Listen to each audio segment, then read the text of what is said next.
I think one of the problems we have at many of these sorts of sessions is that we all want to feel good.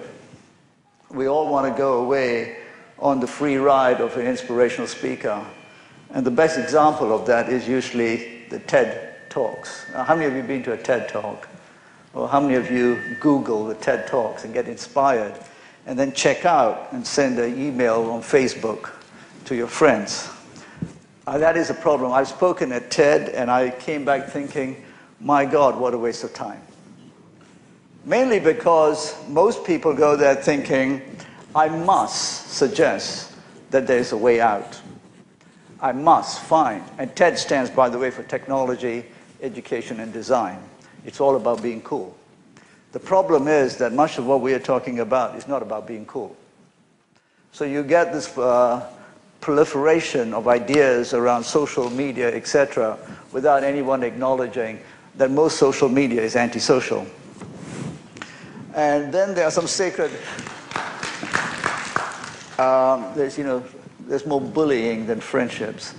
I sat at a forum at the World Economic Forum in Beijing where the CEO of another tech company went on to suggest that, his son's got 500 friends. And I couldn't help but interrupt and said, does he have one? Obviously not. And at these forums too, there's some sacred cows we should not slay.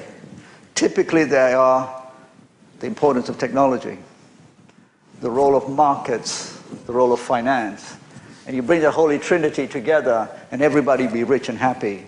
I'm here to kind of say, I don't think so. The problem is that most of us want a quick fix and we want to go away feeling good. I totally agree with the president that there's too much blaming on the West for our problems.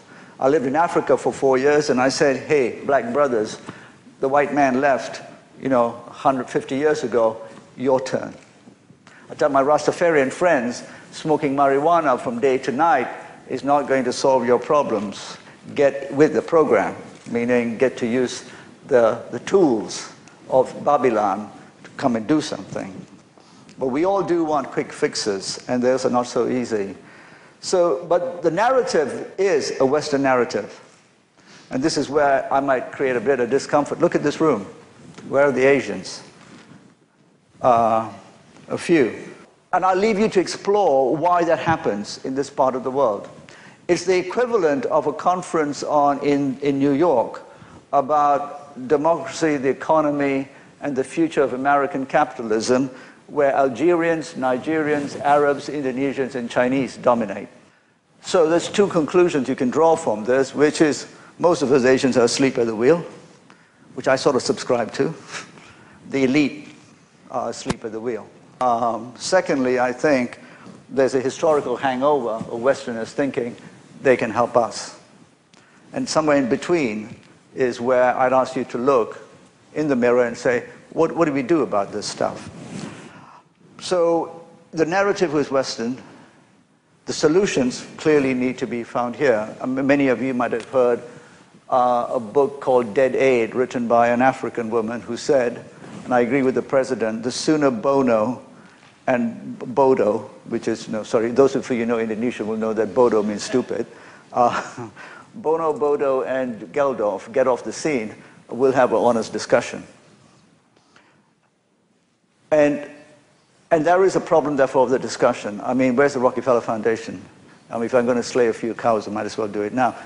The notion that the Rockefeller Foundation is in this part of the world telling Cambodians how to get to do with climate change, the best bang for their dollar would be educating Americans about climate change. That would be money well spent. When I speak in the US and I say to Americans, have you heard of the one-child policy in China? You might want the one-car policy.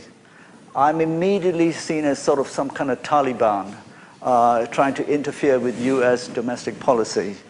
And I'm ushered to the airport. But that is where the future will be. So my discussion really is about, one is that we stop blaming the West. And I agree totally with the president that the discourse of finger pointing, etc., is a meaningless exercise.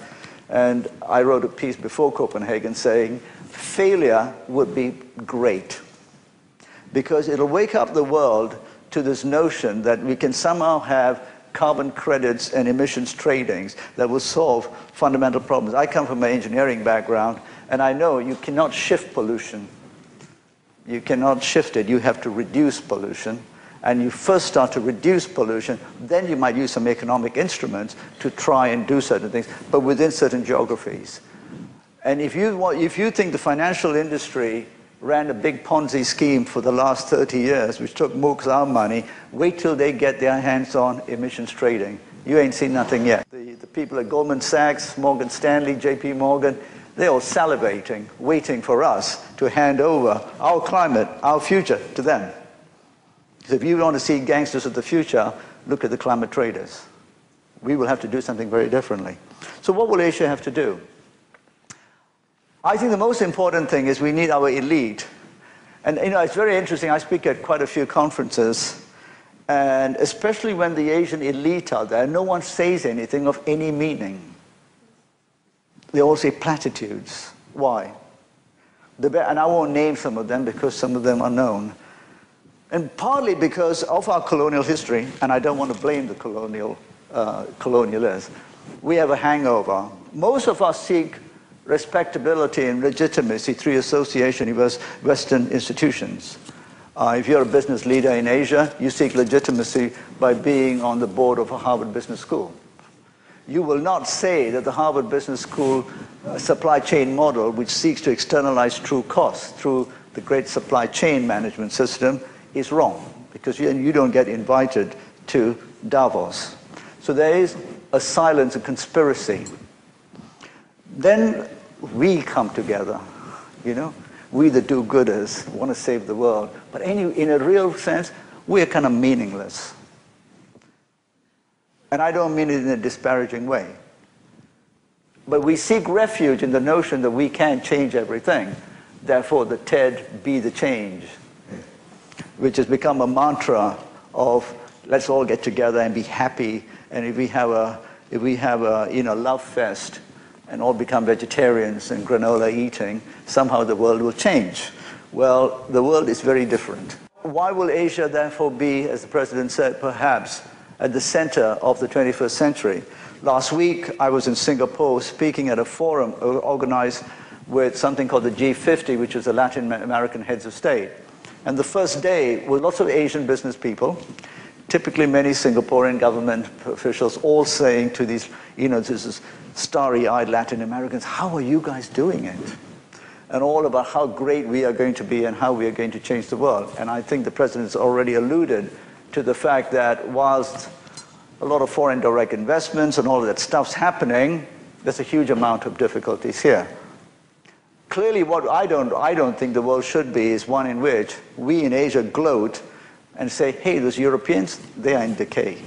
I think this is a very, very dangerous discussion. Whilst I loathe American military power, I do not think we should all wish for the demise of the USA. I just wish they had smarter presidents. That means smarter people who vote a smarter president. But that might be a long call. But we don't want to see the demise of the USA. We want to see a strong, responsible America. We want to see a strong, responsible China. But why will Asia shape the 21st century?